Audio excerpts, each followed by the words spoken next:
Could I get a motion to approve the agenda as submitted? Okay, is there a second? Okay, Tim, motion, Dokme, second. All in favor, say aye. Aye. Opposed? Hearing none, the agenda is approved. Next item is approval of the minutes from the September 17th meeting. Make a motion to approve the minutes. Okay, Dokme motion, second. Joanne, second. All in favor? Aye. Opposed? Hearing none, the minutes are approved. Is there any public comment? No, then we will move into the in-service. The Birth to Three program.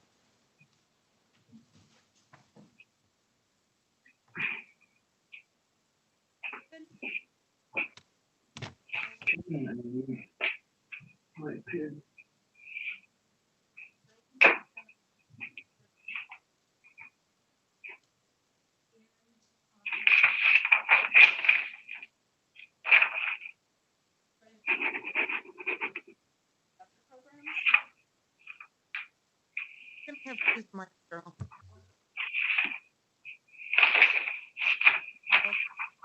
Hard. Chad. Pretty cool. How's that? So I'll try not to knock it because I. Anyway, I'm it for the Birth to Three program. In addition to therapists that are subcontracted through from Kewaunee County through other agencies.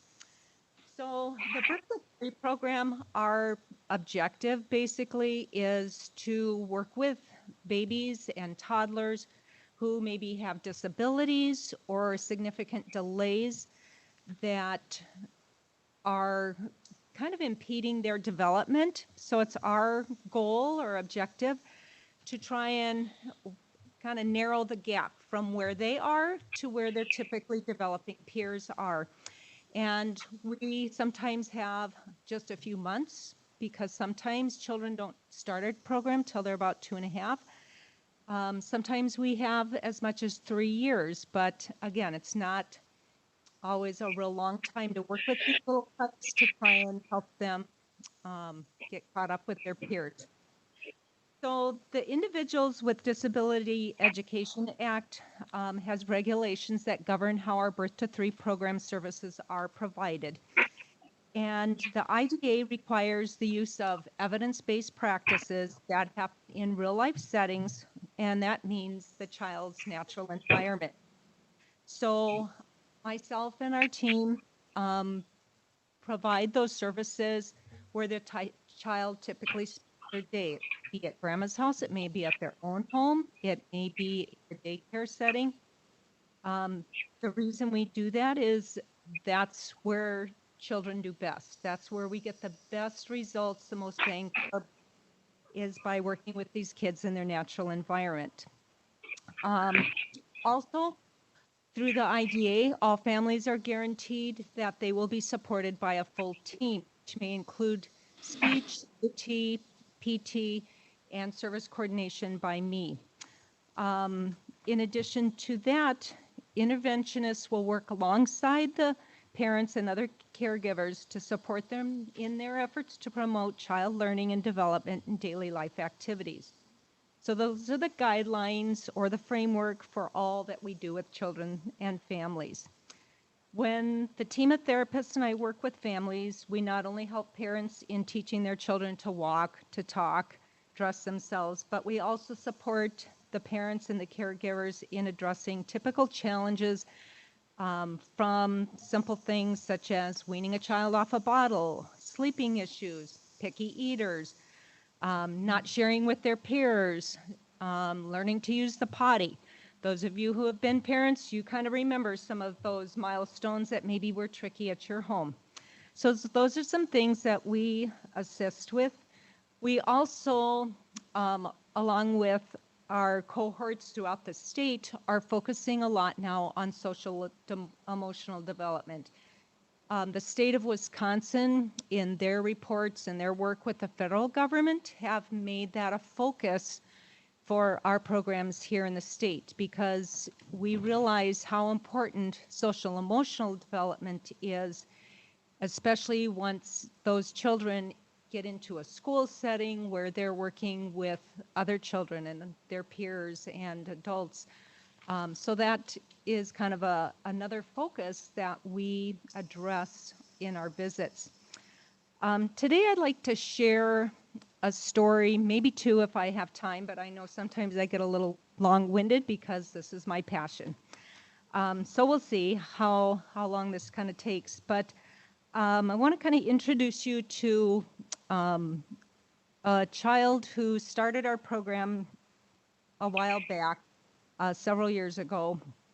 And I think it'll give you a little idea of what the Birth to 3 program kind of does on a daily basis.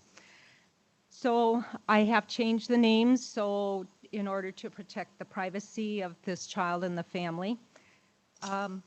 So I'm going to call this little girl Kelly. Kelly was referred to the Birth to 3 program when she was about 10 months. I went for my initial intake there, and Kelly could sit if mom put her in sitting position. She would sit there, and she could reach toys, but she had trouble turning her body to reach to the side for a toy. Kelly was not yet crawling.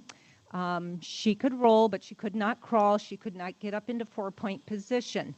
That was a bit of a concern, but I also realized that we see a lot of that these days. A lot of babies aren't getting enough tummy time, and so it's not highly unusual to have little ones who are very delayed with their crawling and things that require that upper body strength. So anyway, we went ahead, lined up evaluations with our PT.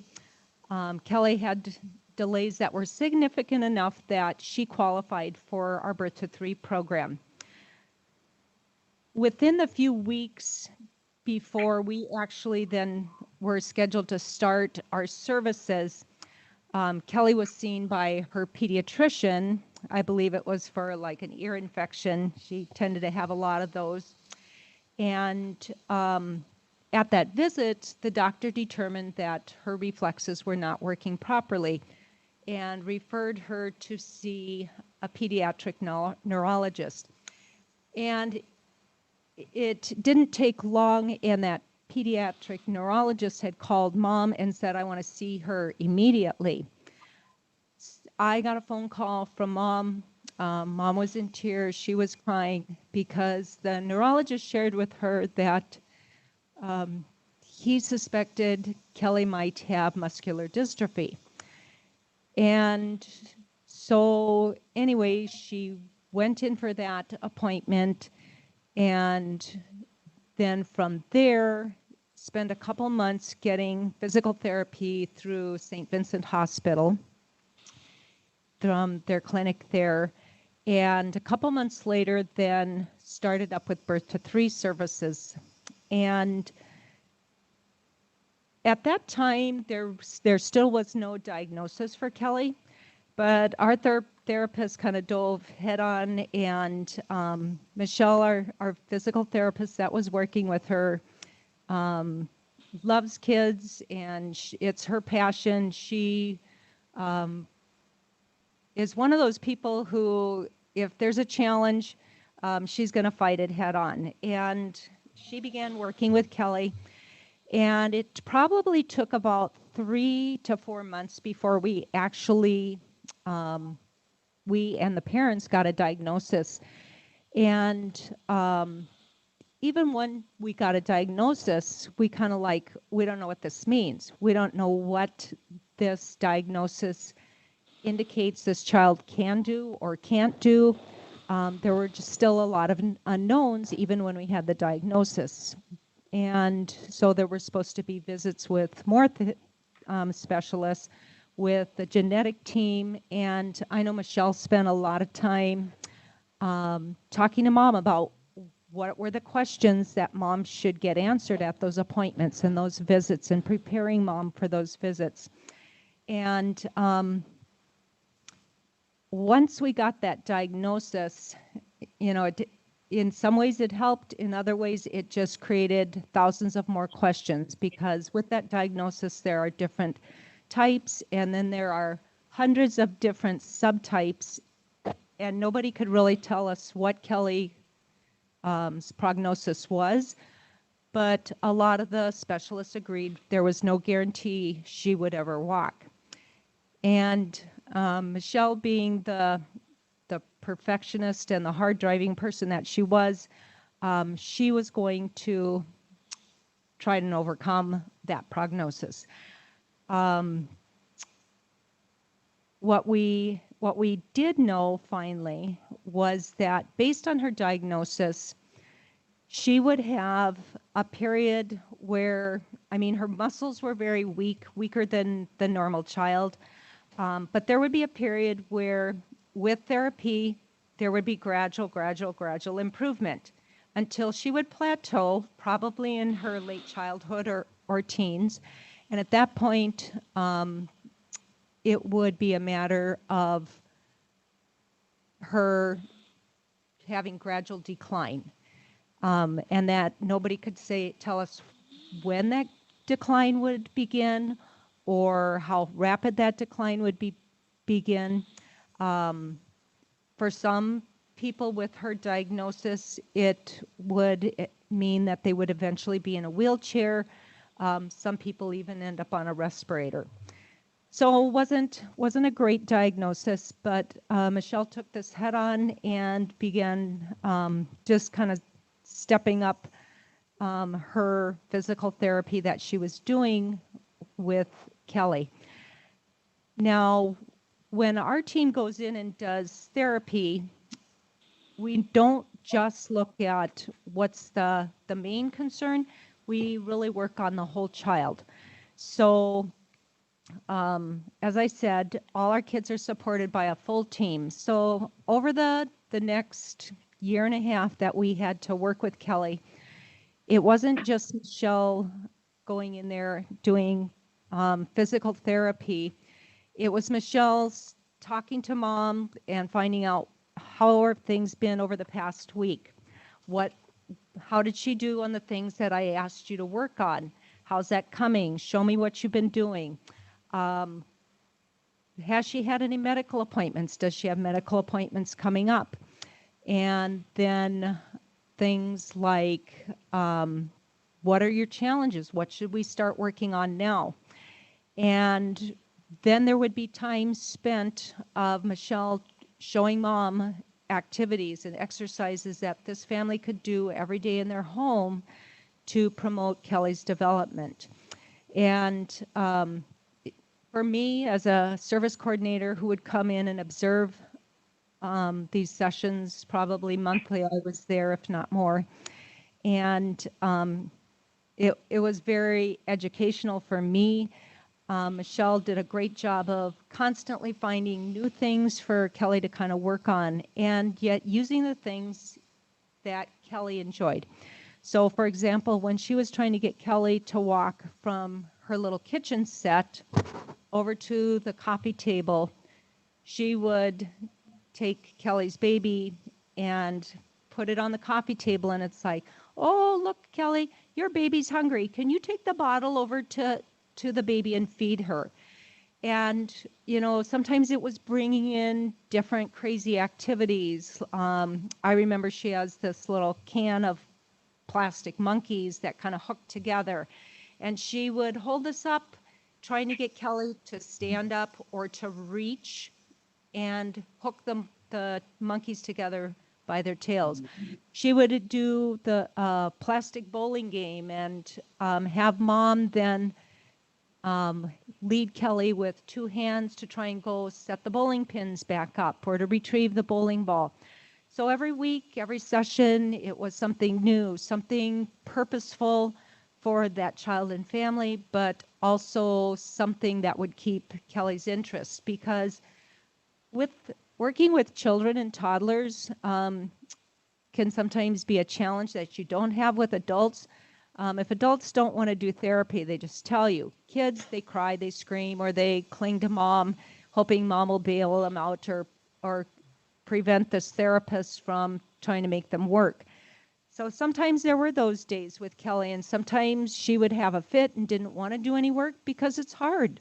And as human beings, we always want to take the easy way out. So it was hard, but Mom was very supportive. Mom was very much of, nope, we got to do this. We got to work on this. And they plowed through. Eventually, Kelly got to the point where she was able to stand. She was able to take some steps. Michelle did a lot of work of helping the family find and get braces that were supportive for Kelly. If you've ever had a child that wears orthotics, you know what a pain in the neck putting those on can be. And so Michelle would take the time to help them adjust them so that they'd be easier to put on. They would brainstorm about what type of shoes are going to work. They would look online and find shoes that would be easier for the daycare to put on and take off with the braces. There was time spent finding equipment. Michelle found a secondhand walker when Kelly was able to finally start taking some steps. Michelle found this used walker, brought it over to the family. Dad spent hours peeling off stickers that covered it and then painting it bright pink for his little girl. Michelle talked to them about doing some parallel bars and work with Dad. And a couple weeks later, Dad built parallel bars to help Kelly with her walking in the home. And as I said, our full team provided support. So our OT began doing some sessions with Kelly, working on her fine motor skills, because not only does her disease affect how she would walk or maybe run or jump, but it also affected her fine motor skills. So we had to make sure that Kelly could grip a pencil and be able to draw pictures and make lines, because those are things she'd need for school. Our OT worked on trying to help her to build the strength in her hands so she could participate in getting dressed to some extent.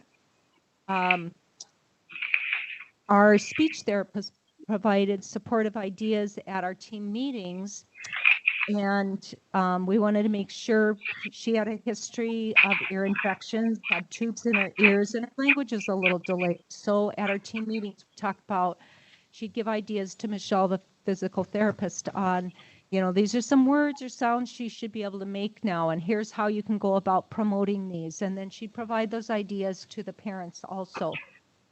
So it was definitely a joint effort in working with this little girl. Probably about a month before she finally was going to turn 3, she was to the point where she could walk with her braces independently. She didn't necessarily need her walker. And I'll never forget the day when Mom was so excited to tell us that they had taken the kids to the park over at Lambeau Field, and Kelly had been able to walk up that hill probably 20 times that day and was able to go down the slide with her brother. So it was, even though we know things for Kelly are probably going to be difficult throughout her lifetime, there will be challenges. It definitely was a success story in that a little girl that we didn't think or didn't know if she would ever walk, she learned to walk. She learned to do things that her brother was doing, her peers were doing. And when she turned 3, just prior to that, our physical therapist met with the therapists at the CP Center, where she was going to be getting ongoing therapy. And it was, again, a real smooth transition from our program to working with the new therapist that would be helping her throughout probably her school years. So that's kind of a little bit of a picture of how Birth to 3 works. We probably wouldn't have enough hours in the day for me to explain every detail, but it kind of gives you a little synopsis of a child in a setting and kind of what we do to help those children and families. Anybody have any questions? All right. That being said, I want to thank you for your time and thank you for your support. I gave you the brochures that kind of explain a little bit about our program. There's also a picture of our therapy team. One of the gals that's on the picture is no longer with our program. She retired last June. Jill Grabner, she was one of our other PTs. We had 2 PTs at the time. So right now it's Michelle is our physical therapist. Lynn Suzuki is a speech therapist that comes up all the way from Sheboygan area. She comes up once a week and works with anywhere from 6 to 8 kids a day. And then we have our OT, Lynn Jaden, who also works with us. So if you have any questions later on or at another time, feel free to contact me. I think my phone number's there and maybe my email address on the brochure. All right, thank you. Thank you. Okay, then we'll go on to the unit program manager reports. Sue?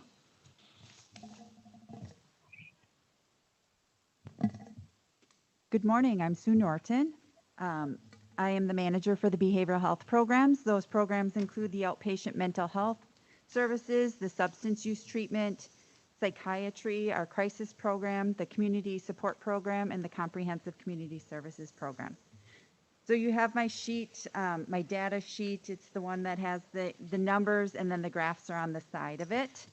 I don't know if anyone has any questions about that data to start with. It's been a little eventful in our department this past month. I've had 4 staff who tested positive for COVID and were off of work.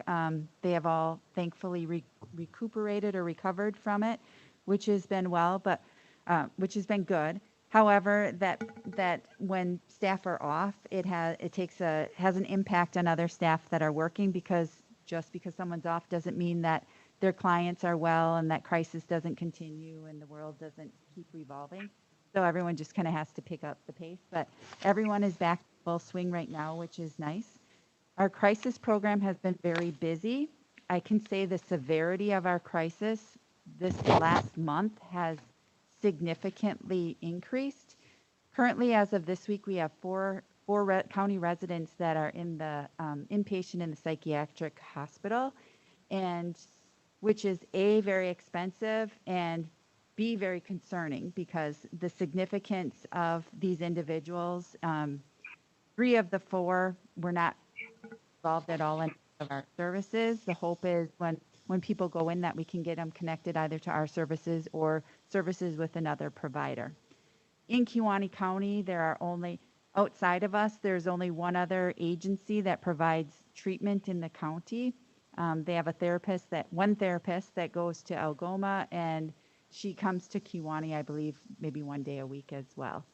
Each of the school districts has a therapist in there for a limited amount of time, so they don't have the ability to see tons of people. So the access to treatment in our county is pretty limited, as there aren't any other agencies. So we're the only agency in the county that provides AODA treatment, or alcohol and drug treatment. What I would like to mention, and a couple things. So thinking back to the staff that had COVID, what you might see next month in my numbers is that there'll be a decrease in contacts because those individuals weren't able to see their clients. Some people we can fill in for. Other roles, like if someone's coming in for outpatient therapy, I'm not going to fill in for them and see someone maybe once or twice for outpatient therapy just until their staff person gets back. So there are some things that we can all kind of fill in for each other, other things that it's not best practice to do so. We did, as managers, attend the executive committee this week, and I think it was on Tuesday night, I believe it was. And I'm not here to complain. What I'm here today is to provide a little, perhaps, education on, there was a comment that was made at the meeting regarding, how fortunate we are that we weren't furloughed or laid off. And yes, very grateful no one was furloughed or laid off. However, and that was during the shutdown. However, when the front doors of the buildings are locked, it doesn't mean that anyone's mental illness just gets put on hold, or that anyone's developmental disabilities go away, or that abuse and neglect stops, or that the world stops. And that was one of the reasons for the that was provided, that was for their justification. So I wanted to let you know and to provide a little time to explain what that was really like when the shutdown happened, because it actually created a lot more work for staff. In my unit, it meant we had to do business on a whim completely different than what we were doing before. We still brought people in to the agency if they felt they were safe to do so. We still had staff seeing people because you stopped providing the service. We had to change our entire billing system so that we could continue to get reimbursed for services, so that it wouldn't be a financial detriment to human services. And we had to educate our consumers on how to use technology to be able to continue to have their appointments. We had to have people going out into the community, sitting outside, doing services, which is different, and it presents a different set of challenges. If I'm doing therapy outside at a park and people start approaching me, I have to respect their confidentiality. We have to figure out, what are we going to do if we run into someone in the community? How do you want to address that? Who do you want me to say I am? Because I can't say, oh yeah, I'm their therapist, or I can't say I'm their case manager, because that's a breach of confidentiality. So it was a little disheartening in my perception, was that was part of the justification for the decision that was made. But it was disheartening for the thought that business didn't shut down because the front door shut. That was concerning to me, and I wanted to make sure that people knew that we were still working our butts off. I think all of my staff would have preferred to have been doing business pre-COVID.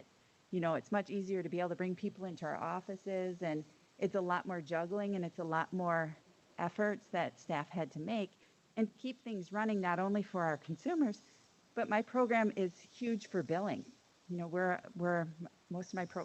All of my programs are billable programs.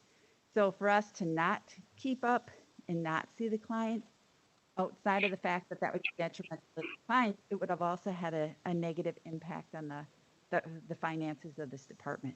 So I just wanted to use this as a platform to provide some education as to what it was like. It was kind of a little disheartening to hear some of the comments, because knowing myself, and I still showed up every day. Public health was here every day. The sheriff's department didn't stop, doing anything because the front doors of the buildings were closed. And so I apologize if I'm on a rant, but I wanted to let you know what it's like.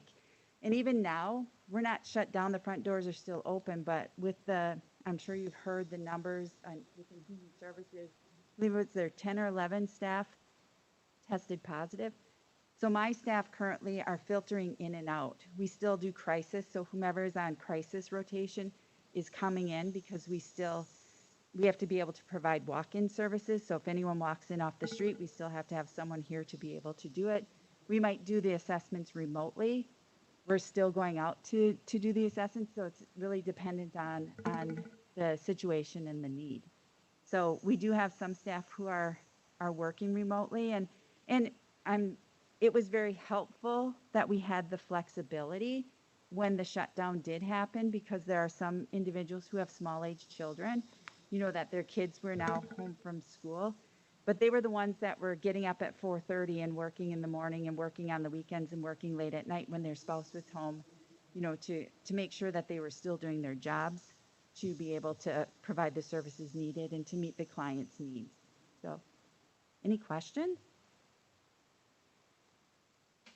Sue, I'm going to make a comment if possible. Thank you for making that statement that you just did. I do agree. The meeting on Tuesday, the decision that was made was not the correct decision. I believe the staff members in human services and the entire Kewaunee County have worked extremely hard, and that should be noticed. So hopefully the full board will have a discussion on that topic. Thank you, Thanks. Tim. I appreciate that. And I think staff, and I'm going to speak on behalf of all Kewaunee County staff, that staff appreciate hearing things like that, Tim. Because sometimes it doesn't, from this side of it, sometimes it doesn't feel as if, and I'm not a touchy-feely person, but sometimes it doesn't feel as if that acknowledgement is there. Not that I need anyone to validate me for doing my job, because it's my job, you do what you have to do, but once in a while it's nice to be acknowledged for that. Okay. Any other questions for her? Not okay. Thank you. Move on to Melissa. Yeah, if you guys mind if I go Oh, first? okay. I have to scoot out to a training at 9, so thanks.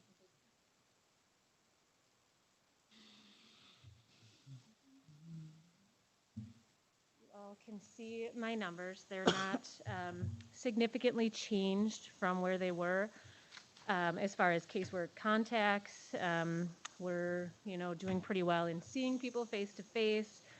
Our numbers are up. You can see in the amount of reports that we're taking in. I think it was like our third highest month. September was in the year, or so far in the year. I don't see a lot of let up in that. I would second what Sue was saying, that the reports we are getting are also becoming more significant. I think we expected that as mandated reporters and such came back, but there isn't a whole lot of change in my numbers. So I guess I would just hope to take my time to do the same thing. Sue said what needed to be said, I think, very well. But I would ask, similar to Supervisor Kinnard and Sue, how you all to take a look at what the executive committee did, really look at the backing, really look at the basis for that. I mean, there's all kinds of things out there. There's the fact that I don't think any department head in the county supported the action that was taken. There are letters that are provided with I think some decent factual information. The county administrators shared some decent factual information that said, I'm not sure this is a necessary step to get rid of the step increases for employees that all of us managers and department heads had budgeted for. So, it was, I'm not up here to criticize it or complain like Sue said, but I think it just, what was hard for me to explain to staff was what the basis was for this particular action. I understand what was said and about the image being portrayed to the taxpayer about trying to help them in a time of need. And I would just ask you all, as you vote at full board, to look at, the fact that, yes, you represent the taxpayer, but also as an employer and a representative of the employees who serve the taxpayer, you have a role there as well. So that's really just my ask, and I don't need to go on and on because I feel like we've had a pretty thorough discussion about it already. As far as unit news for us, we have one staff person who has tested positive for COVID and one who is out on quarantine. There was a period, either last week or the week before, I can't remember, where myself and one of my other workers would have also been on quarantine had we not discussed and came up with some solutions or some explanations for how we did our contact in a meeting with someone who had COVID. We would have been down to one worker in our unit. In all reality, that actually moved out to the agent or to the county to provide safety services. So this situation is having a major impact on our unit and our ability to do the safety work. I am asking my staff, as much as they can, to stay home on their hours off from work, to follow, some of those guidelines and pushing them a little bit outside of the hours of work to be responsible or, as much of a homebody as they can be, because I need them to be able to come to work and have face-to-face contacts and do the safety work that we're required to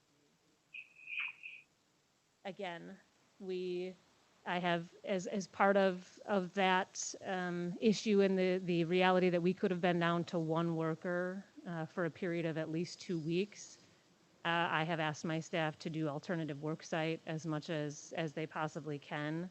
And I'm going to use the term alternative work site, even though I don't love it, because I feel like when we say work from home, that gives people this idea.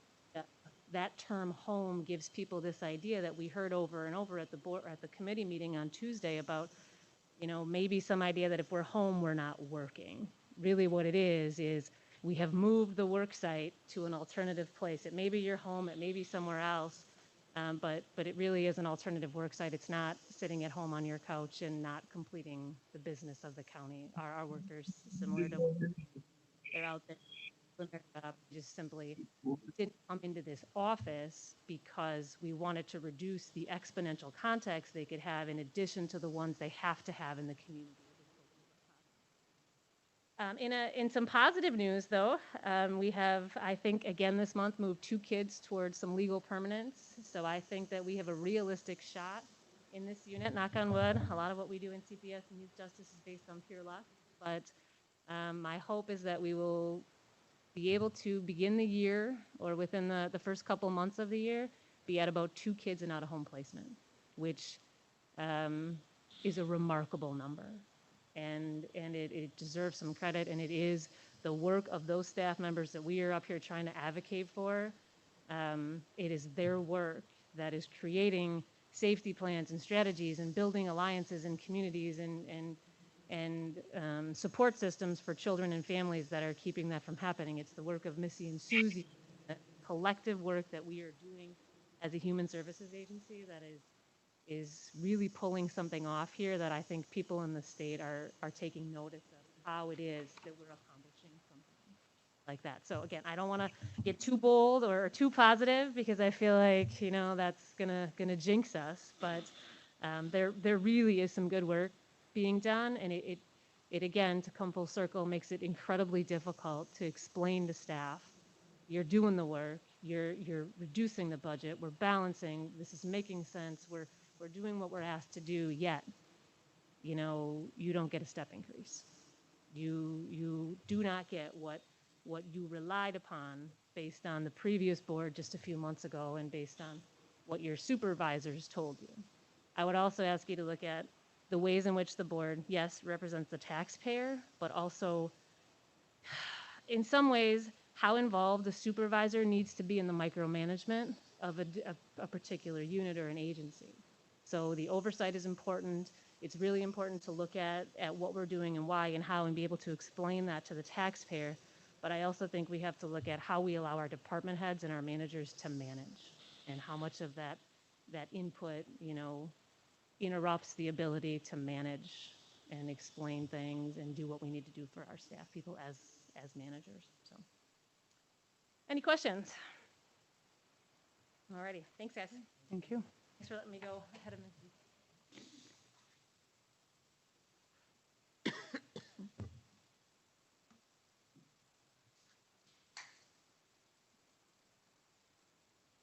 Good morning, everybody. So I have the bluish grayish sheet with all of my regular updates on there. Normally I do a bit of a presentation on one of the programs that I oversee, but Carol took the show today. Carol is a part of my unit, obviously. I had given kind of a high-level overview of Birth to 3, and then my hope was for Carol to give you a little bit more of a feel of what it's like on the grounds and what it is that she does every day, and I think she did a nice job capturing that. So today I just wanted to review the numbers for my programs. So starting with Children's Long-Term Support, or CLTS, everything is fairly consistent there. Just a few updates for that program specifically. We have received new guidelines from DHS, actually hot off the press as of yesterday, and it'll be shared statewide today. They are having a huge push to eliminate all waitlist for children's long-term support by the end of the year, which gives us not very much time. We saw this coming, but we were thinking we would have actually all of next year to eliminate wait lists. So I don't know that it's realistic for that to happen statewide. I know it's not realistic for that to happen statewide, but we're going to do what we can here in Kewaunee County to get our wait list down as much as possible. You can see we are currently at 17. I have two new ones that I'm in the middle of the assessment process, so those two will be added to the wait list. But we're doing what we can to have those currently on the wait list moved into service mode. The state did confirm that all of the service costs associated with those kids on the wait list will be 100% covered or funded. We have the CLTS audit coming up next week. So our program gets audited each year. Metastar is the agency that reviews the files. So of our 92 consumers that we serve, 30 of those files will be reviewed. Typically, they are coming to the agency to review those files, but because of COVID, it is being done remote. So they give us a list of everything that they want to see, and we need to scan it and securely upload it to them, and they'll take the week to review it and ask us questions if they have them. I do internal audits of the files, so I'm confident it will go well. Moving on to birth to 3, you received that referral from, or the overview from Carol. Numbers there too are quite consistent. The contacts went down just a little bit. Carol was on vacation last month, so that's what that's attributed to. Coordinated Service Teams, or CST. Everything is consistent there. This is the program that I last month gave you the update on. So this is that wraparound type approach where we're working with the community, law enforcement and such to support the families the best we can with a pretty informal support. There will be a committee meeting for CST on the 2nd of November, and that will be virtual. Adult Protective Services, we're back down to our expected monthly numbers. Thankfully, in September, we did not see any additional financial exploitation cases. Jody Vandervest is our adult protective worker, and her and I are going through a new training process to explore a tool used to evaluate somebody's ability to make financial decisions. So even though they may be determined as competent and able to make their decisions, sometimes it's thought that individuals are struggling to make financial specific decisions. So as a result of the vast increase in financial exploitation across the state, we are going to be a part of this pilot project to explore this new tool to evaluate one's decision-making abilities specifically to financial decisions. And then transportation, you see that the number of rides provided is slowly increasing along with the number of drivers, slowly increasing. We're still about half the number of drivers pre-COVID and half the number of rides pre-COVID.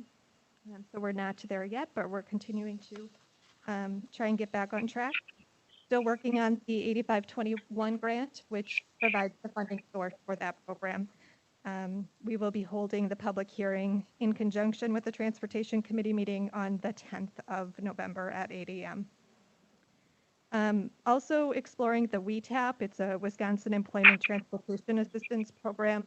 It's another grant source that we're exploring to see if it will fit with our programming to potentially support the cost of our mobility management. Questions on any of my numbers or programs? So I had some nice notes too, just reflecting on the committee meeting, but Sue and Corinne did a really nice job, and I really don't think I have anything to add. It was certainly disappointing.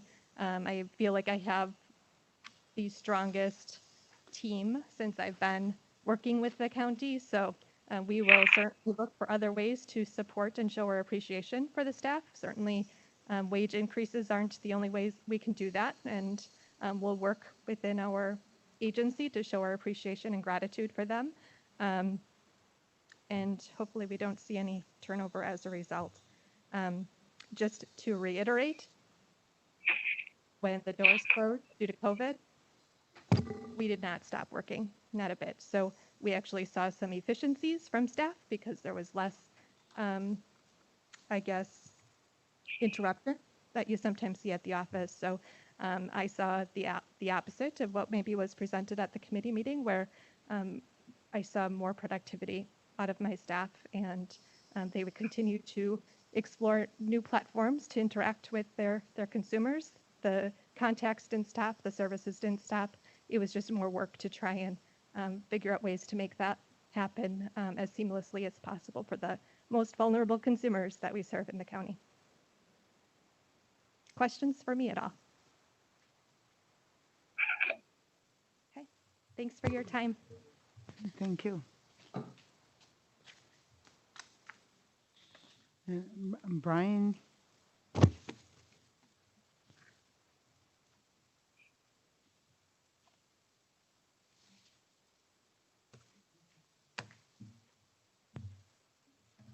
Good morning.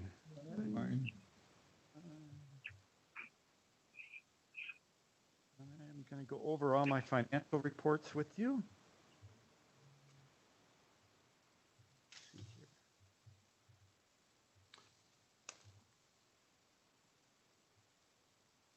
Starting out, we're going to go with the billing report. Now, the billing report, that, just to kind of bring you up to speed again, is a report that shows how much we billed by program, by month throughout the year. And kind of where we're at, and just to let you know, about 33.2% of our revenue is taken in from billing of our whole revenue for the agency. So it is rather significant. Of what we bill out, we'll collect historically 65, 70% of the money. Different programs bill it or reimburse at different rates. So depending on where we're at, it kind of fluctuates. Looking at September. On the report, we have billed out for $138,000 for September. That was as of October 6th. An updated number with more billing in, where we're at 168. That number will probably climb a little bit more before it's finished. Year to date, we're at 1,717,000. If we project that out as an average of 190,000 per month, we are going to be coming in somewhere around 2,289,000, comparing that to last year at 2,362,000. So we're a little bit lower right now, but we are picking up some. Our billing has been picking up in the past few months. We did see a slowdown a little bit the COVID season, with less patients coming in and less billing going out. But right now, number should be even actually higher if we don't just prorate it throughout the year. Any questions on the billing report? Next, we'll move on to the state aid report.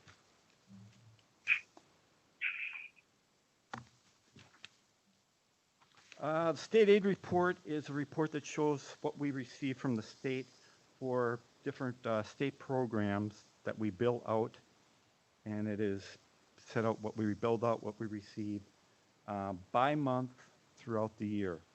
The first report, or the first one that we'll look at, is the CARS report. We have billed out for the year $986,000, of which we received $609,000. So per our contracts, we have about 900 billed out more than what we have on are contracted for. So some of this is overmatch of programs that we've exceeded the cost of programs, or what they reimburse. First, a good example, they reimburse at $48,000, and our expenses will run much higher than that. And throughout the rest of the year, we will be claiming roughly about $85,000 per month.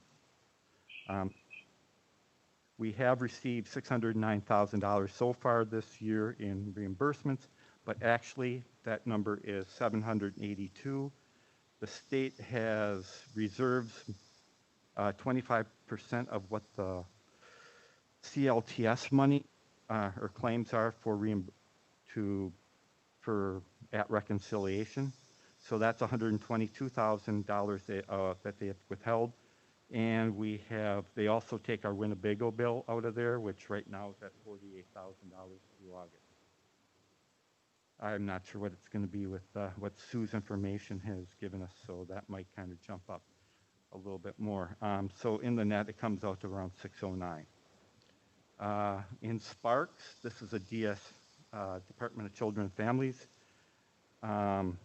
We have claimed $663,000, and we received $612,000. So we've received about 92% of what we've claimed so far. We've received all the BCA money and both the Sparks and CARS money, so from now on, it's going to be smaller amounts coming in throughout the year. The DCF tends to open up the payments at July 1st, so all the funding or claims that went in before July are held and then kind of reimbursed all at once after July 1st. So we did receive that money, so that has been good. Looking at income maintenance, again, we have maxed out at what the state grant is at. The rest of it, federal, course, will reimburse at 50% of where we're at. And again, we'll be probably billing out around about a worker in there, so we'll have some more costs coming in that we'll be able to have reimbursed, all in line with where we're supposed to be with the budget. So, so from now on, everything that we bill out or expend will be getting about 50% back in throughout the year. Any reports or any questions on the state aid report? Yeah. Yes, sir. When you said 33% of revenues come from billing, does that include the state aid? No. 34% of our other revenues are from state aid. So we get 34% from state aid and about 33% from billing. And about 20% from the county tax levy, and the rest are from miscellaneous revenue sources. What percentage of what billed is typically paid from state aid? Roughly around 70%. I mean, when it's all said and done, it goes up. So now we'll have more. Right now it shows that we're pretty close to where we're at. We'll have more claims going out with less coming in. Then at year end, we do some reconciliation. We're able to put in some final claims, and we should be able to get that all reconciled out, and we have that done somewhere in. The money's all in by, some of them are in February, March, and April is usually when the final payments come in for the most part for prior year.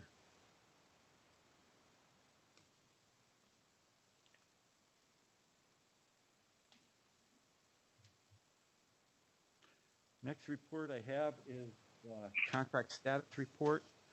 Again, the contract status report shows our provider contracts that we have with providers who provide service for us.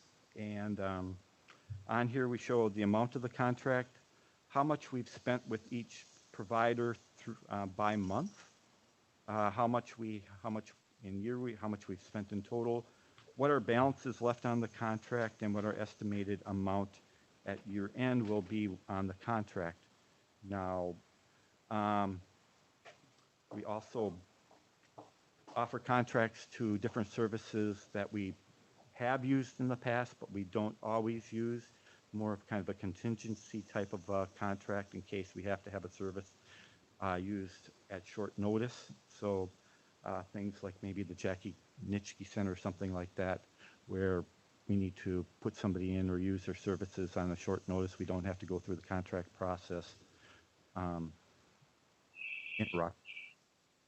So that's why you'll see a number of zeros on the report for some of the contracts that are out there. Overall, we've been looking pretty good on our contracts, mainly because I think some of the services were kind of reduced during the COVID period. And the only one that's flagging that's out there is TCM, which is we will have some more.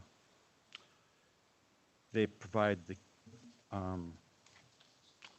IT or our system for our computers that everybody works on. There's monthly rental fee, which we do contract for, but there's also updates to the contract or updates to the program throughout the year that we pay for. So towards the end of the year, we kind of see where we're at with everything and do catch up on all of that. We have been working very well at getting our 21 contracts out already. We've got a number of them back already. Our goal is to get them all done before the beginning of December and not to let them drift into next year. So any questions on the contract status report? Next, we'll move on to the vendor payments. Again, the sheet went out. I would like to note that we had $98,000 worth of payments in the month of September, which is rather low. Normally it runs around 225-ish. But did have an omission of billed not paid in September, got paid in October. So you'll see a higher amount in October. Otherwise, I didn't see anything that was out of line or unusual in here. We did supply the credit card logs for the managers and credit card for the department. So if you have any questions on those, we're unable to actually pull out a computer report from that because it's on a different system. But we will supply these on a monthly basis for you to see what kind of expenses are coming through the on the credit card for the. Any question on the vendor payments? Okay, now we go into the financial report. Through April, we should be at about 66.6% of our revenues, or of our budget. So that's what we'll compare it. So if you can take a look at the year-to-date where we are for August, and again, these are expenses that we have through August, plus any known revenues and expenses not yet been paid or received are factored into our year-to-date number. So we kind of have a little bit truer number of where we're going to be at the end of the year, or where we're at, or sitting right now. I shouldn't say where we'll be at the end of the year. Being at, so at 8 months, we're at 66%. So if we look at the administrative section, going down the line, we have revenues. We've $1,230,000 in revenues year to date. That exceeds our budget and exceeds where we should be for August at this time by $560,000. Again, this number is all the BCA numbers that we've received from Cars and Sparks. So that number is not going to change a ton over the course of between now and the end of the year. So by the end of the year, we will be good in there. Expenses for the admin department are at $381,000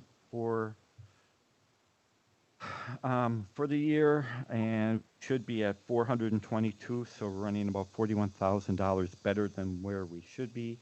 Part of that is because we are not paying for a director at this time. In economic support, we have had revenues for the year at $202,000 and compared to $215,000, so we're a little bit low there. by 13,000, and mainly that is because of childcare. We're behind on what we claim in there, and traditionally, we've always been a little bit lower, but remember we have to try to catch up on between now and the end of the year.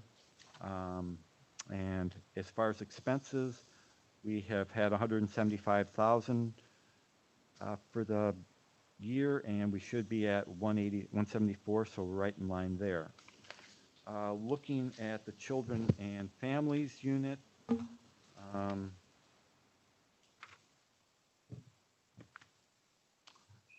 revenues are at 217,000, and through 8 months we should be at 139, so we are definitely above where we should be by 78,000, and the expenses are at 565. Looking at where we should be for 8 months, we should be at 661,000, so we are doing good there. We are under budget by 96,000 in total there. Mental health, I'll break these down by their units within. So mental health has had $75,000 in revenue compared to 69, so we are doing good there. Expenses are at 359 compared to 375, so we're under budget by 15,000, so that is also well. AODA, we've had revenues of 98,000 compared to 112, so we're under revenue by 14. Expenses are at 92 compared to 95, so we're in line being off by 3,000. Part of the reduction AODA is we've had fewer IDP referrals and less people with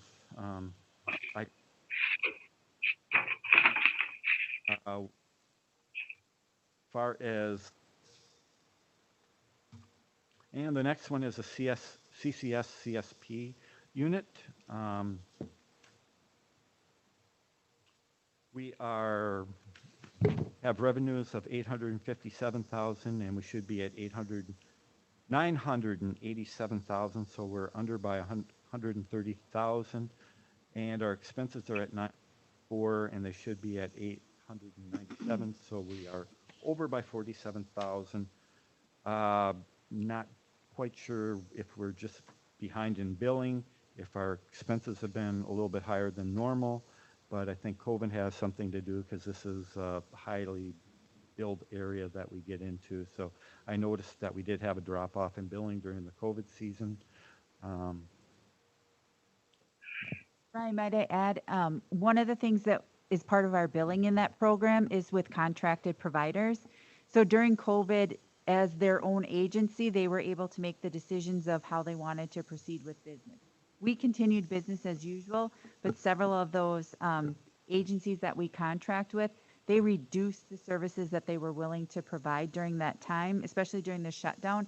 And even at this time, they're still not at full capacity of where they were pre-COVID. So that could account for some of the reduction in the revenues, because we do have revenues based on what they're billing as well. Okay, thanks, Sue. And that does carry over for the total behavioral health unit. We are under revenues by 138,000 and over expenses by 28, and that is mainly in the CSP unit where differences come from. Looking at the family and community section, we have the long-term support area. We've had revenues of 389,000 compared to 574, so we are under by 184. Part of that is the types of programs that are in there. There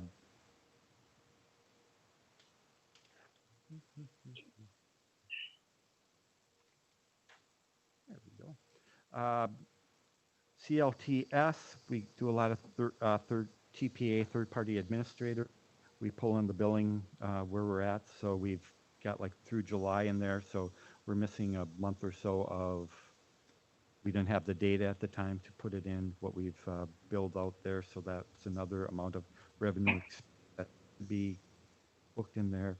And CCOP, we do have $50,000 worth of federal grant use, and that all gets caught up at reconciliation. So we'll use probably 8 to 10,000 throughout the year, and then we will get the other 40,000, 35 to $40,000 when we do reconciliation, but we won't see that money until probably June of next year.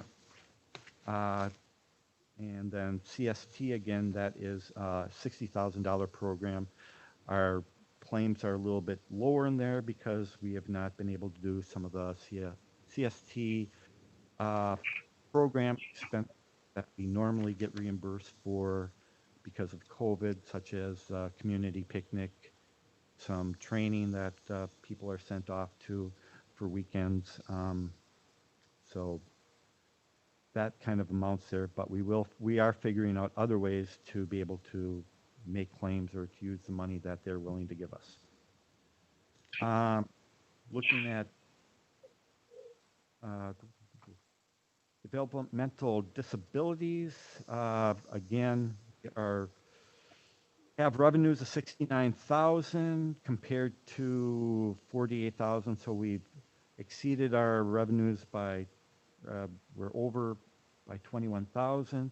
Our expenses are 130,000 compared to 147, so our expenses are under, so we are doing good there. Looking at the aging section, which also includes transportation, our revenues are at $110,000 compared to 91. So our revenues are over by 19,000, expenses 104 to 121. So we are under budget by 16. So doing good there. In total, the whole unit for family and communities revenues at 576 compared to 783, and expenses at 906 compared to 107. So in total, we are $38,000 under budget, and that, a lot of that does come back to our long-term support units. So if we go down to the final with everything added up, if we ended business at the August, we would have a $921,000 surplus. That's not going to happen, as we know. We did receive a lot of the money up front. So now will be more expenses run out throughout the year, the rest of the year. So estimating where we should be at year end, we're probably going to, my feeling is, if everything stays where we're at, $100,000 to $200,000 surplus. You know, that's if everything kind of stays static. Things can happen. Holidays are coming up.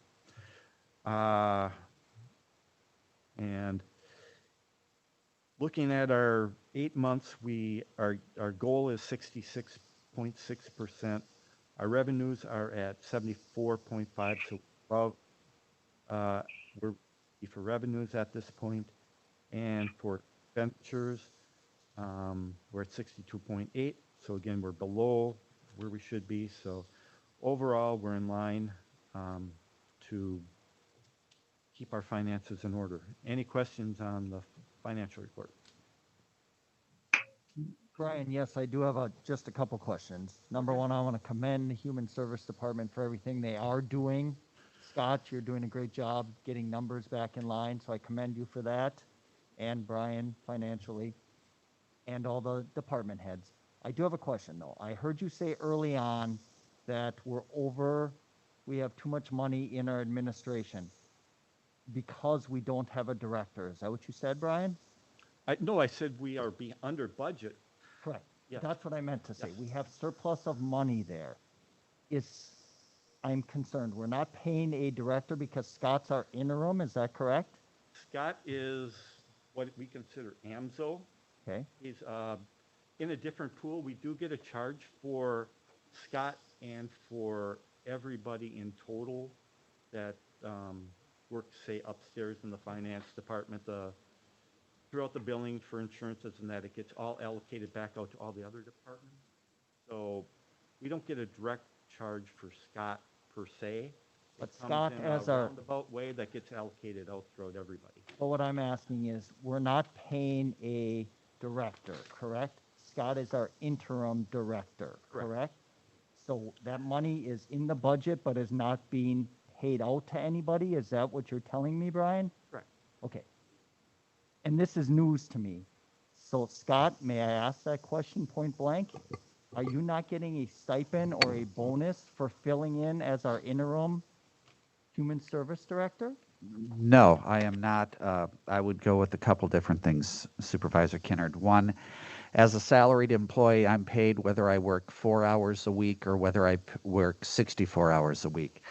Therefore, to me, part of the job of filling in is there are times you're going to be doing more than one job or more in that respect. So to answer your question directly, no, I am not getting any additional compensation. I did not ask for any, and nor was I therefore expecting that I would receive any. Okay, I didn't realize that. I thought there was something that was there for you for doing the extra work of filling in. So that is news to me. So thank you for that clarification.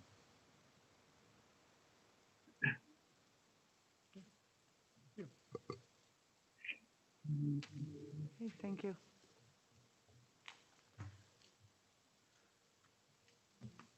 Then we move on to the director update. Thank you, Madam Chair.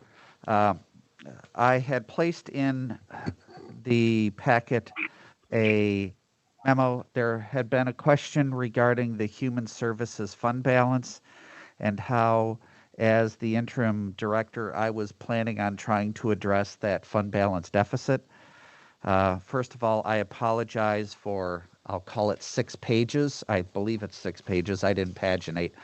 But I felt that the issue was important enough and complex enough that it would take more than 2 pages. So I guess I'll try to go through the memo, but at any time there's questions, please feel free to ask, interrupt, whatever else. I'm absolutely fine with that. And prior to going to the memo, I do want to kind of rehash what Brian had said as to what we're looking at right now. If you saw that last page for human services, currently we are at the positive with revenue, and we are a little bit under where we should be in expenditures. And I am going to, while I would love to take the credit for it, I'm not the one that does the work. So this is really a testament to the unit managers and the staff. Yes, I have discussed with them some of the challenges that we're looking at and how we may have to change some things. The unit managers understand that. They've talked with staff. The staff understand it. And we're starting to make those changes, and I believe you're starting to see the fruits of that. And so I'm really proud of our staff. Again, and I'll go back to the COVID part of it. I didn't need to tell unit managers how to handle their staff with regards to how to address the coronavirus. These are professionals. They know how to do it.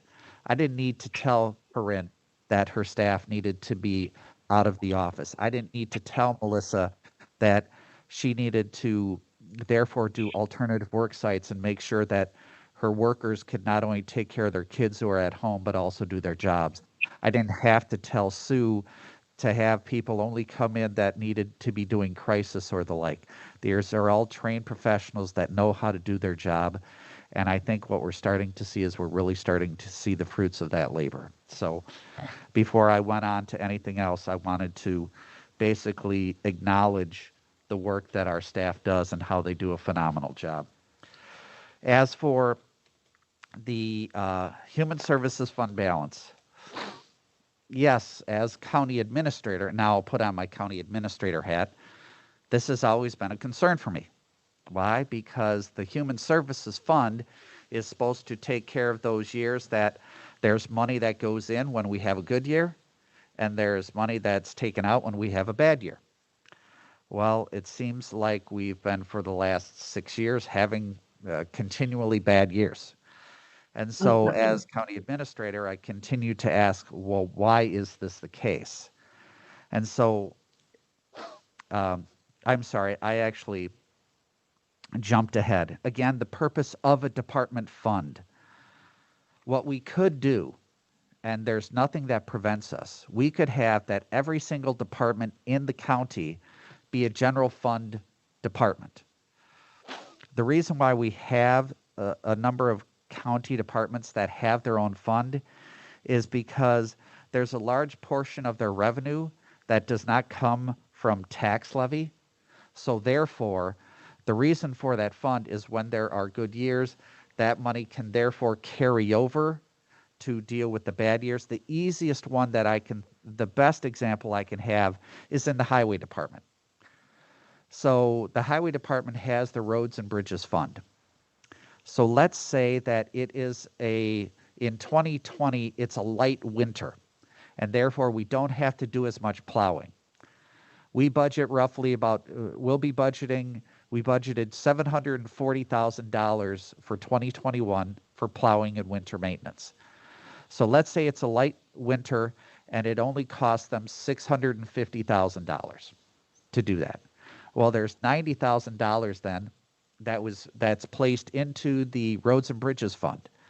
And let's say the next year in 2021, we have a above average snowfall winter, and therefore it costs us $840,000 or $90,000 more than what was budgeted. Well, that $90,000 would be taken out of the roads and bridges fund to pay for that additional cost. So in many ways, that is usually the main purpose of a department fund. And we have a similar thing here with human services. There may be that we generate more revenues one year, and other years we may have more institutional placements, which therefore means that our costs exceed what our revenues are. Hence the main purpose of the department fund. You see in your memo kind of what the deficits have been for the last 6 years within the Human Services Fund. You've seen how they've grown and then decreased a little bit, but then again increased another time. So currently at the end of 2019, the deficit for the Human Services Fund was $1.2 million. So what were some of those contributing factors that caused that? Well, I can tell you it was not something that happened over 1 year. This is something that has happened over a number of years. And here are some of the factors that I believe helped to contribute to that. I think probably one of your biggest ones had to do with how we dealt with WMCR payments. WMCR payments, if you then look into the county budget, are also called the Act 318 adjustment. And I will probably not describe it perfectly, but WMCR payments basically help to make up for insufficient Medicaid payments that had happened in previous years. But we don't receive that until a later time. So when we received our WMCR payment in 2019, that was for some previous years' insufficient payments. So when we receive the 2020 WMCR payment, that's again for previous years' insufficient payments. Now, what had been previously done is a number of years ago, and this added to some of the confusion, is that the state would provide to the county a large amount of money in the millions of dollars. Let's say it was about $2 million. Well, what would happen then, and they would give us that money, and the reason why is from a federal standpoint, then by doing that, they would be able to capture more federal dollars as a match. But what would happen in reality is they would give us $2 million and they'd take back 1.7 or 1.8. And so here was $2 million. We have to give back a large portion of it, and we're not necessarily able to know exactly what that dollar amount was. So that was some difficulty from a budgeting standpoint. Fortunately, the state doesn't do that anymore. Now what they do is they give us whatever that allocation is, and they don't take any of the money back. So that's a good thing from a budgeting, from an accounting standpoint. But the problem had been with some past practices is we put that money and we factored that money as revenue into the budget. And that wasn't appropriate. That money was supposed to make up for lapses from previous years. So we shouldn't be using that money for current expenditures and current operations. We no longer do that. So that was one thing that I think had a definite impact in the deficit. Another part came to overmatch. As Brian has said, there are times that the county has to provide a match to receive money. So what could have happened, and I think probably did happen, is let's say that to receive $50,000 in matching funds, you had to spend $50,000. Okay?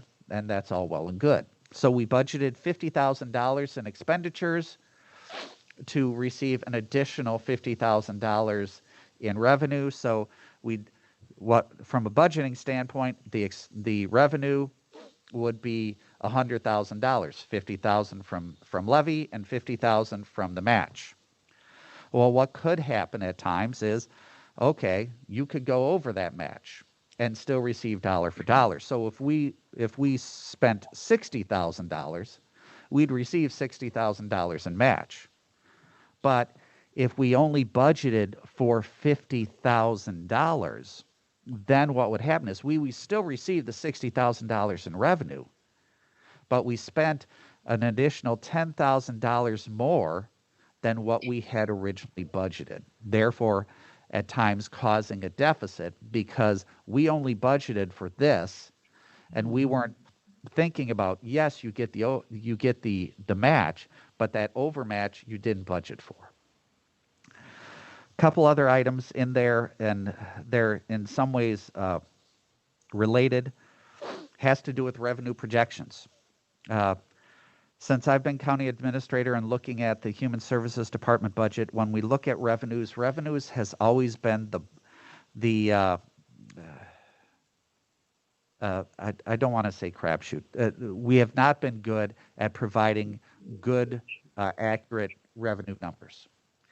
And I think there's a couple different reasons that could be.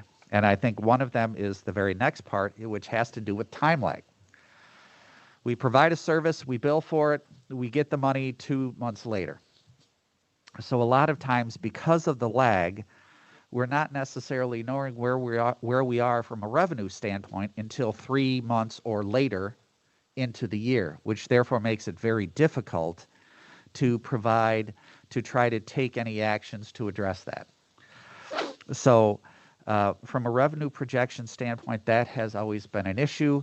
What we've tried to do here from a budget standpoint is make some projections, where before what we were doing is we were not reporting revenue until we had received it, which I understand, but again, doesn't help you to manage what your budget is, because if we know that we've billed for this and that we are going to receive about 70% of what we bill for, then we can make the projection that in this month we would receive X amount of revenues.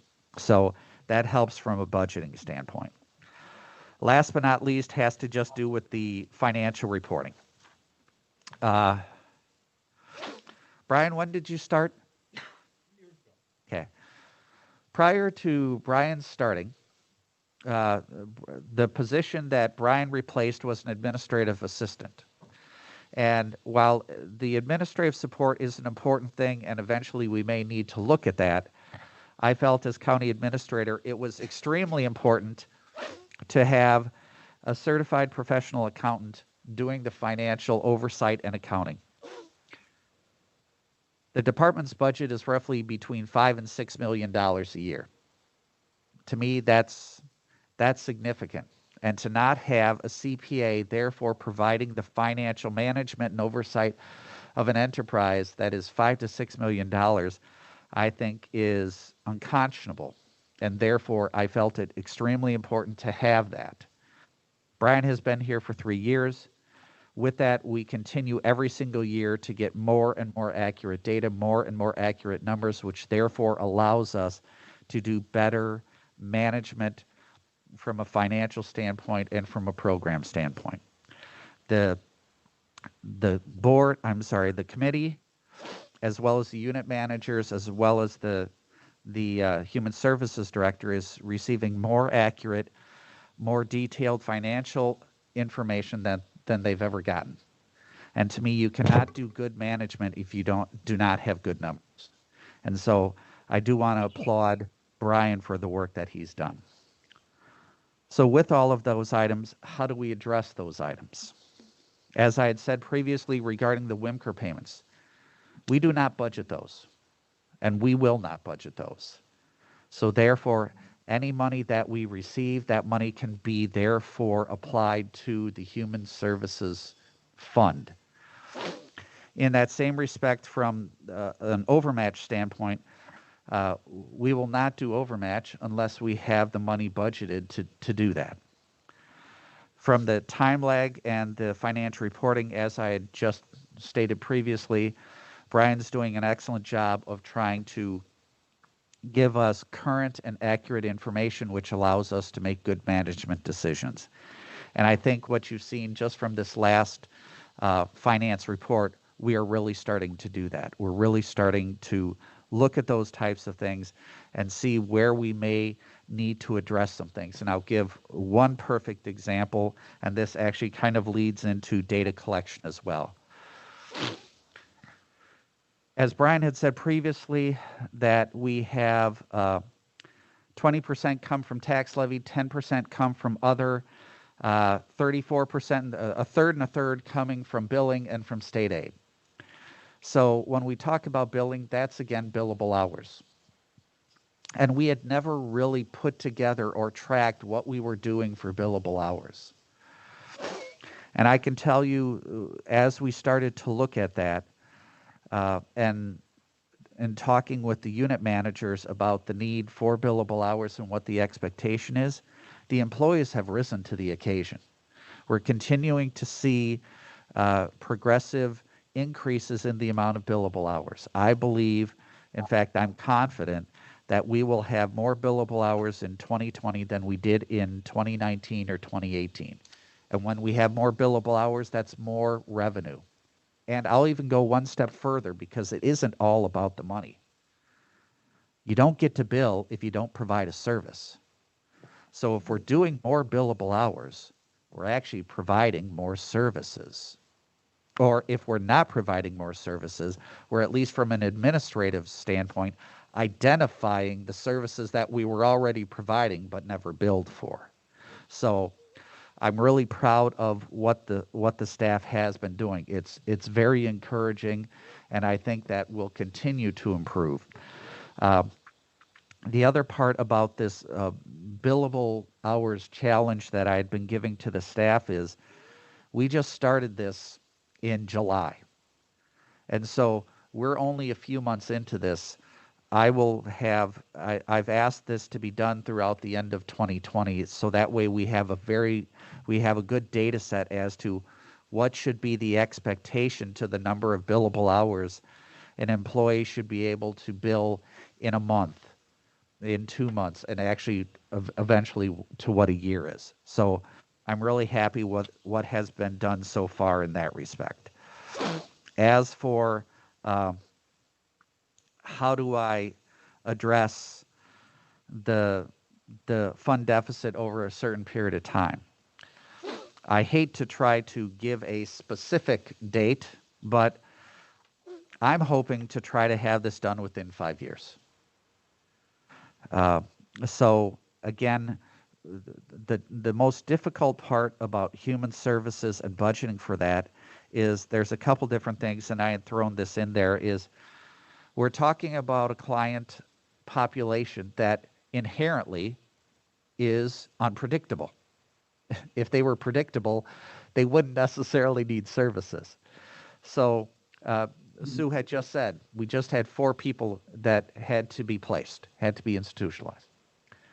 Well, when those things happen, those price tags are not cheap.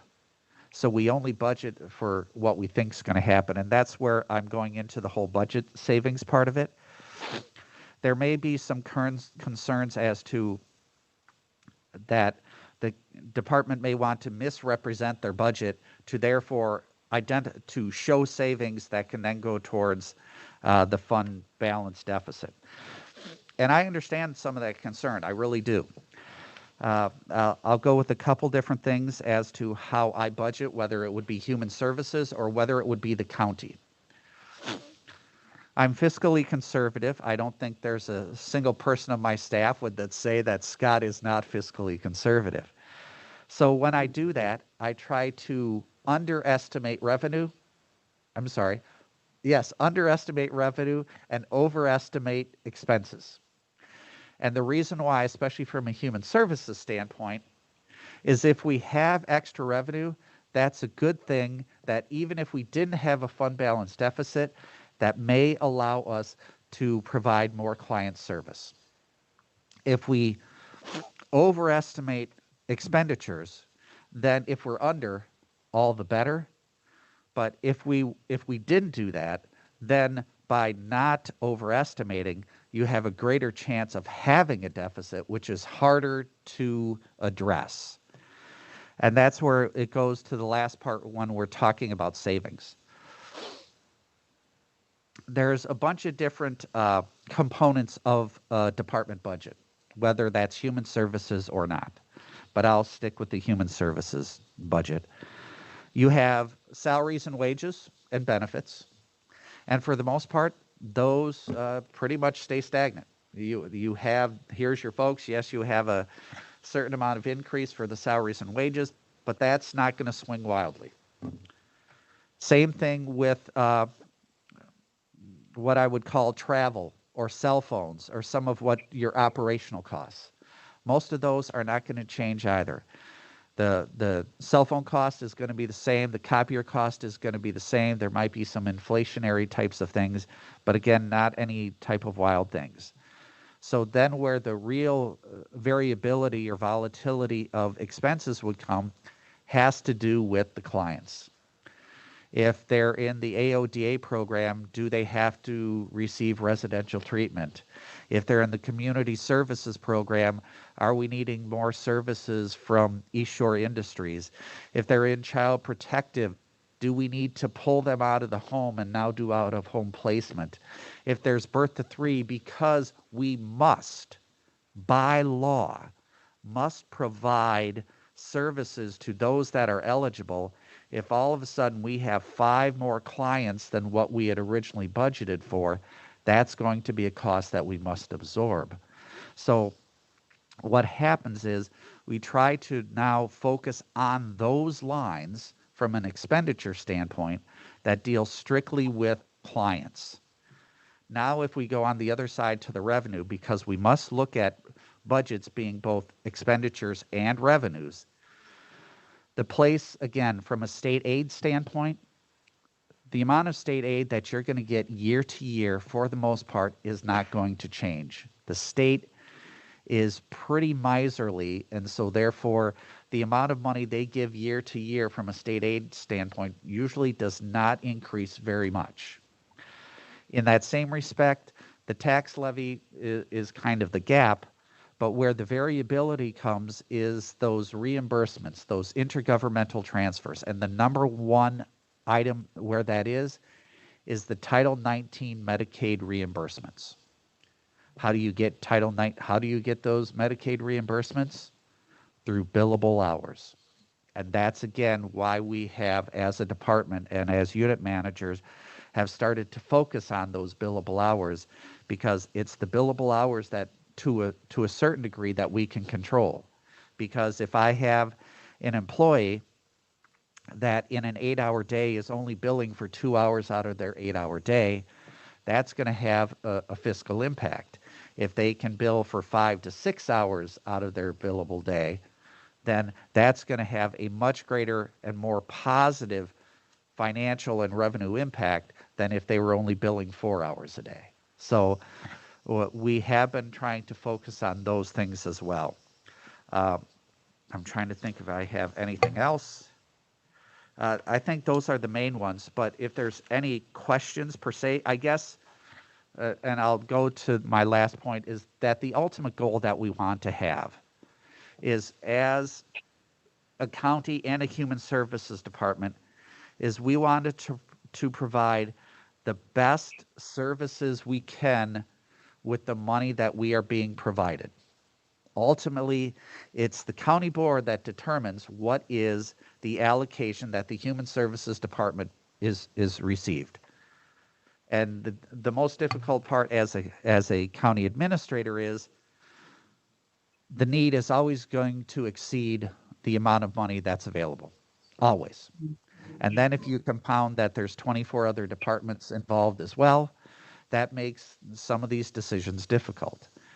And therefore, again, I want to applaud and really recognize the staff that they're able to do some phenomenal things with a limited amount of resources. And we will continue to try to do that, as well as continue to try to find ways to increase our revenues, keep our expenses in line, and try to find those ways that we can continue to increase client outcomes for our clients. Because here's the other thing that some people don't realize.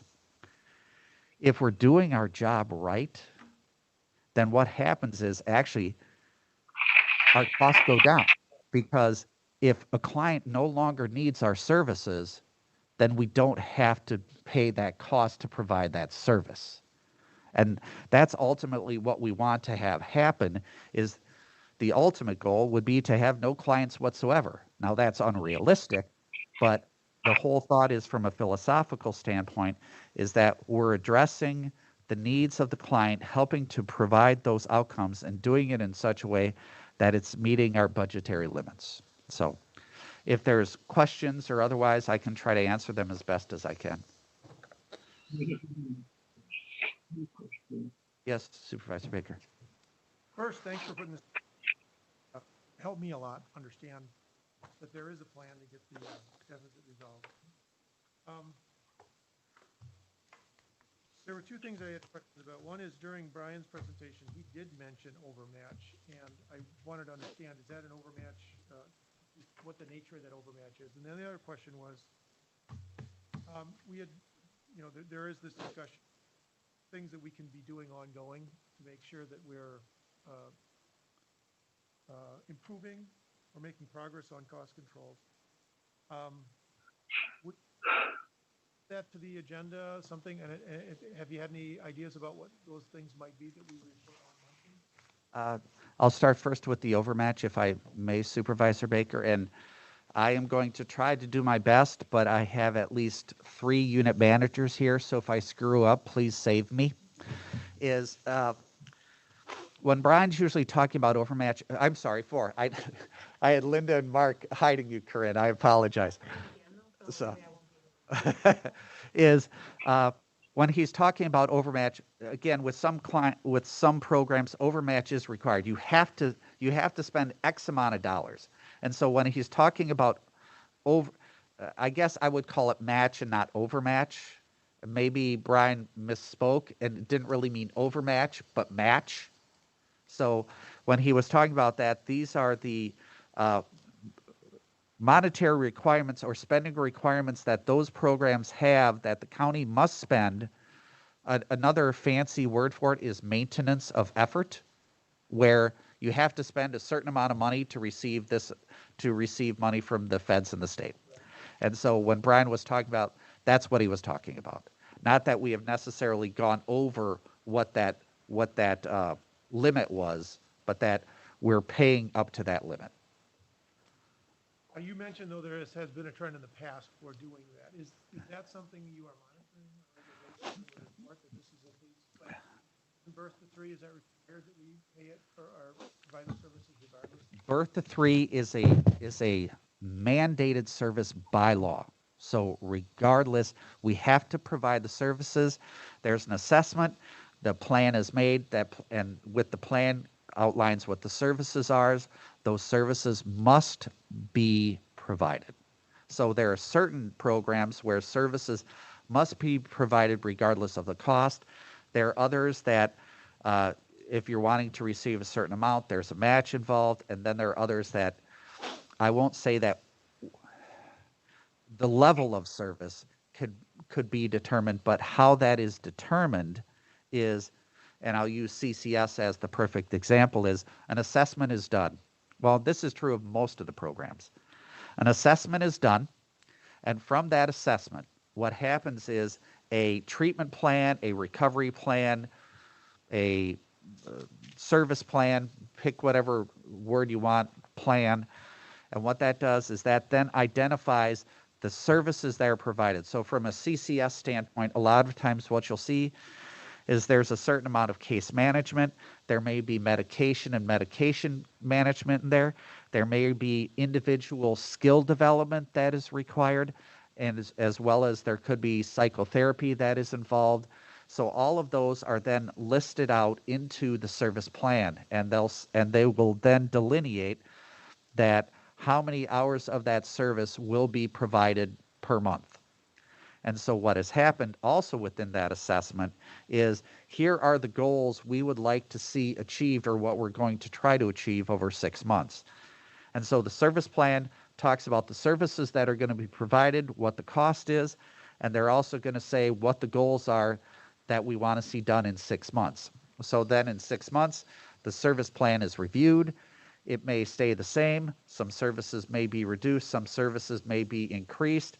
And depending, some goals may have been achieved, and there may be new goals that need to be added, or goals that can be just taken off.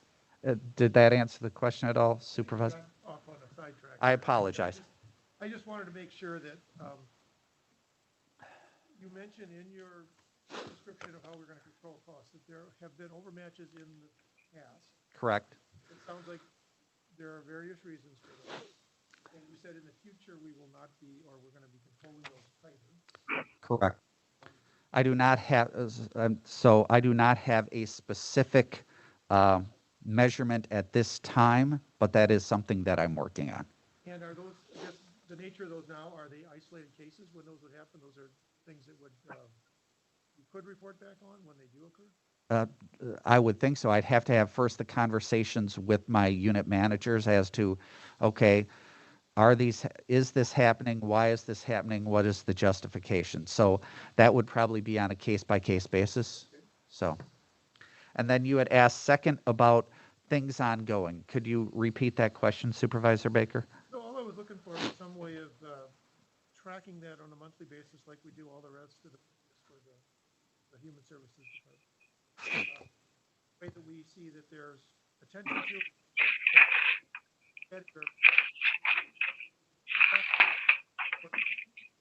Gotcha. Well, at least from the expenditure standpoint, I don't want to, and I get a little leery about, I guess I would much rather do that in an aggregate standpoint, which is what we see in the monthly finance report. So otherwise, I really would have some trepidation of coming to the committee regarding specific expenditures, because at times the ability to explain why a specific expenditure may be done, that's kind of already through the vendor report, so I don't really want to go any farther than that. As for from the revenue standpoint, probably the biggest ones you already see in the billing report and the like, and the state aid report. The only other detail that I would be, that I think could be provided and possibly helpful for the committee would be dealing with billable hours. And again, I want to make sure that that is in an aggregate and not a specific employee. I will look at specific employees, and I can tell you, and I don't mind sharing some of this, is that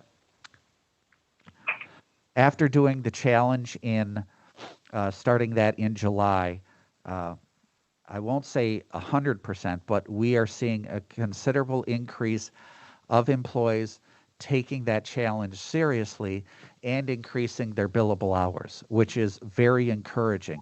The next part comes down to is, okay, here's what the expectation is, and here's where we need to go. And I'll throw one last caveat into that. We do have at least 3 employees that I will still consider fairly new. And so right now for their first few months, their number of billable hours is going to be lower than what my expectation would be. But what eventually we would do is say that here's the expectation we want after 6 months, here's the expectation we want after a year. So that way they have time to learn our system, learn our procedures, learn all those types of things, but also know the expectation. And therefore, as they get better and more skillful in their job, they are more likely then to achieve that expectation. Plus, since we know what the expectation is and we've communicated what that expectation is, we're going to have a much better assessment as to whether this employee should stay with the county or not. May I also add, that's another disadvantage to turnover in the billable programs. So when you have turnover and you have to start with someone brand new, it's starting at ground zero, building caseloads, teaching them what they can bill. It takes, I would say, in my programs, a good year to get particularly in the CCS program, to get a good handle on what they're doing. And so, when I have 3 new staff in that program this year, whereas if I have been able to staff, and if they're well seasoned, we'd be at a much higher billing rate than what we are now, because I have 3 people starting at ground zero. But I have some of the numbers here. They're kind of rough to begin with, but to just kind of give you a quick summary, through the month of September, through September in the year 2018, there was 9,549 hours of billable time in 2018.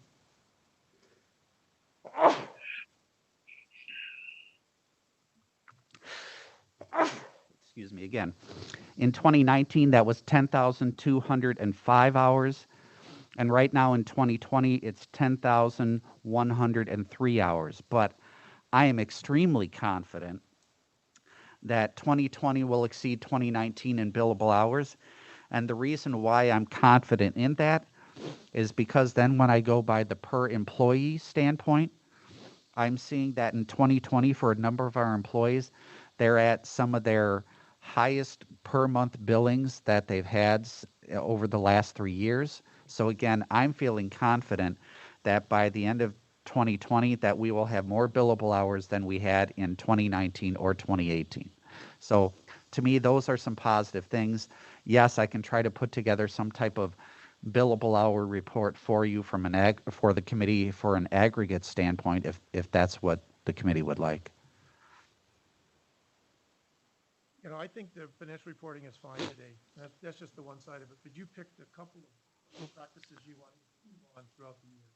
And I think it's important to keep it in front of the committee and, a focus for the department. And I think if we choose to only visit that once a year, it may fall off inadvertently. So I think it's important that we just have a number and we can say, why did this happen? The explanation of a new employee is perfectly plausible. I'm not going to criticize that, but I think keep it in front of us because those practices need to improve, as you've said, in order to get out of this problem we have. And I have no problem with that, from the committee standpoint. You're the oversight committee.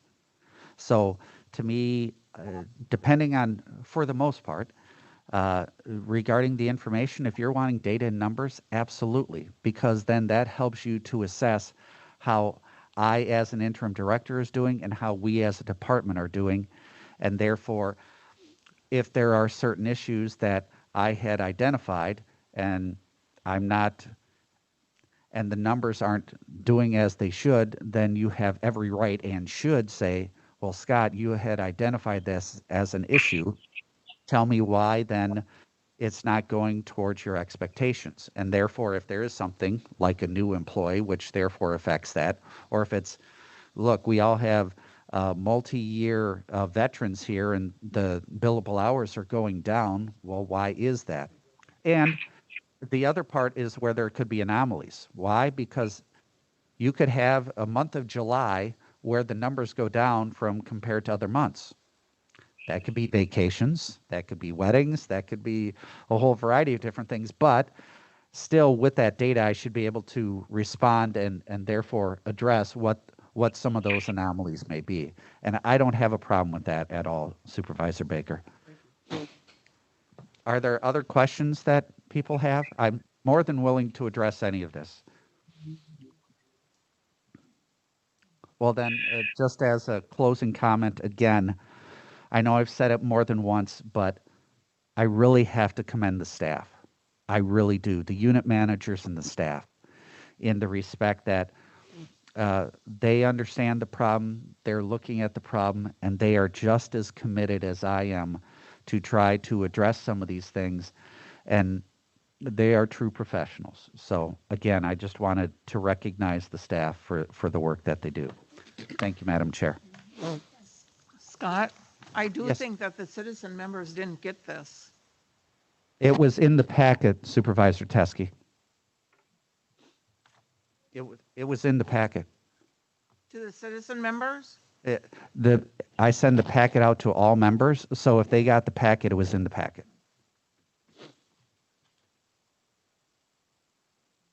Anything else to come before the committee? Okay, we'll set the next meeting date. I don't have my calendar with me. Does anyone know what the third Thursday is in November? 19th. So the 19th, Madam Chair, at 8 a.m., if that would work for the committee? This won't work out. Would you rather have it be the 26th? No. How about the week before? If the committee wants to do it on the 12th instead of the 19th, I'm fine with that as well. Again, from our standpoint, the budget will have been done, but to have it go up another week, it shouldn't be an issue. It's just we're wanting to make sure we have, that should be sufficient time from both the financial manager standpoint and the unit manager standpoint for month-end data. Am I, okay, I'm getting a possibly. So if not, at least from the program standpoint, I don't think that the world will stop revolving if somehow the program data is delayed and you did 2 months then in December. But I would think that the financial information would be good. I'm getting a nod yes, so I'm going to say absolutely, Supervisor Teskey, we can do that. And does the 8 o'clock time frame still work okay for everybody? Okay, so we'll do it 8 o'clock on November 12th. It'll be the 12th at 8. Yep. Thank you. Okay, well then, I just need a motion to adjourn. So moved. Tim, is there a second to adjourn? Doe? All in favor, say aye. Aye. Opposed? Aye. We are adjourned. Okay. At 9:53.